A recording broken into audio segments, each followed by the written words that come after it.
CBSE 2025 में आया हुआ ये क्वेश्चन है। इस क्वेश्चन में हमें एक राइट सर्कुलर सिलेंडर गिवन है जिसका की लेंथ 10 cm है और इसका रेडियस 2 सेंटीमीटर गिवन है। अब इसके दोनों फेसेस के बारे में कहा गया है कि एक फेस पॉजिटिव एक्स एक्सिस की तरफ है जो कि 5 cm अपार्ट है और दूसरा नेगेटिव एक्स एक्सिस के डायरेक्शन में है, इसका भी डिस्टेंस 5 cm दे रखा है।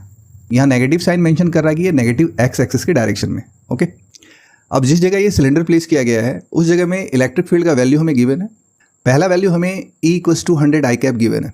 इससे हम ये समझ सकते हैं कि 100 न्यूटन पर कूलम जो है ये पॉजिटिव एक्स एक्सिस की डायरेक्शन में है और इसके साथ साथ ये इनइक्वालिटीज गिवन है कि x का वैल्यू 0 से ज़्यादा होगा तो ये वैल्यू एप्लीकेबल होगा, यानी कि ओरिजिन से हम जैसे ही पॉजिटिव एक्स एक्सिस की तरफ मूव करेंगे तो हमारा ये वैल्यू अप्लाई हो जाएगा। ओके, दूसरा वैल्यू दे के रखा है -100 I कैप, तो इसे हम सिंपली लिख सकते हैं 100 × -I कैप।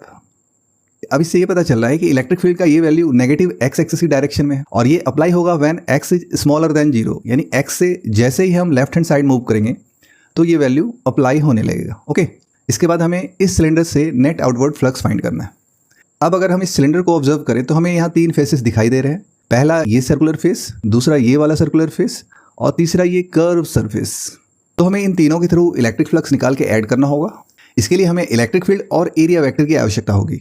तो पहले सरफेस पे एरिया वेक्टर का डायरेक्शन परपेंडिकुलरली आउटवर्ड होगा, दूसरे सरफेस पे देखें तो यहाँ भी सेम कंडीशन होगा, परपेंडिकुलरली आउटवर्ड, और थर्ड सरफेस जो कि हमारा कर्व सरफेस होगा, अगर यहाँ देखें तो यहाँ भी परपेंडिकुलरली आउटवर्ड। ओके, तो नेगेटिव एक्स एक्सिस में हमें इलेक्ट्रिक फील्ड गिवन है और एरिया वेक्टर भी सेम डायरेक्शन में, तो यहाँ पे हमें θ = 0 डिग्री मिल जाएगा।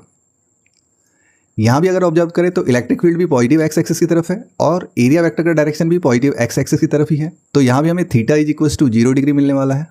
अब इस सिलेंडर में अगर हम इलेक्ट्रिक फील्ड का डायरेक्शन देखें तो ओरिजिन से पॉजिटिव एक्स एक्सिस की तरफ इलेक्ट्रिक फील्ड का direction along positive x axis है और वहीं नेगेटिव एक्स एक्सिस की तरफ इलेक्ट्रिक फील्ड का direction along negative x axis है।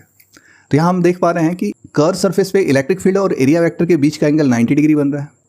वहीं इस ओरिजिन के राइट हैंड साइड में चलें तो अगेन हमारा इलेक्ट्रिक फील्ड और एरिया वेक्टर के बीच का एंगल 90 डिग्री होगा। तो ओवरऑल पूरे कर्व सरफेस एरिया में इलेक्ट्रिक फील्ड और एरिया वेक्टर के बीच का एंगल 90 डिग्री है। तो अब हम आसानी से इलेक्ट्रिक फ्लक्स को फाइंड आउट कर सकते हैं। तो φ = φ1 + φ2 + φ3।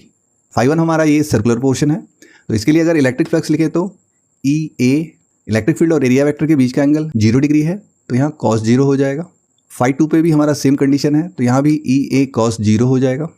और φ3 हमारा कर्व सरफेस है जहाँ पे इलेक्ट्रिक फील्ड और एरिया वेक्टर के बीच का एंगल 90 डिग्री है, तो यहाँ cos 90 प्लेस कर देंगे। अब हमें पता है cos 90 0 होता है, तो इसके कारण ये इंटायर टर्म 0 हो जाएगा और फाइनली हमारा cos 0 1 होता है, तो यहाँ से ये वैल्यू EA सेम कंडीशन यहाँ भी है, तो यहाँ भी EA और EA ऐड होके 2EA हो जाएगा। अब वैल्यूज को अगर हम प्लेस कर दें तो हमारा नेट फ्लक्स आ जाएगा। तो φ = 2 × इलेक्ट्रिक फील्ड के मैग्नीट्यूड को प्लेस करना है जो कि दोनों ही साइड 100 है, इंटू एरिया। एरिया यहाँ इस सर्कुलर पोर्शन का है, तो हमें इस सर्कुलर पोर्शन के एरिया को यहाँ प्लेस करना है। तो यहाँ सिंपली लिख सकते हैं पाई × r²। r हमारा 2 cm दे के रखा है, तो इसे हम मीटर में चेंज कर लेंगे 10⁻⁻² से मल्टीप्लाई करके, और फाइनली स्क्वायर। इसे हम सॉल्व करें तो 200 × पाई का वैल्यू 3.14 × 2 × 4 × 10⁻⁻4 आ जाएगा। इसे अगर हम सॉल्व करें तो हमारा आएगा 0.2513 न्यूटन मीटर स्क्वायर पर कूलम। इसके बाद हमारा नेक्स्ट क्वेश्चन है the net charge inside the cylinder. तो हमें इस सिलेंडर के भीतर नेट चार्ज फाइंड करना है, तो आराम से गॉस लॉ लगा सकते हैं जो कि होता है electric flux that is equals to Q enclosed upon ε0। Okay, अब यहाँ से हम चार्ज इनक्लोज निकाल सकते हैं जो कि होगा φe × ε0। तो इलेक्ट्रिक फ्लक्स हमने निकाल ही रखा है जो कि है 0.2513 × ε0 का वैल्यू जो कि है 8.854 × 10⁻⁻12 × 10⁻⁻12।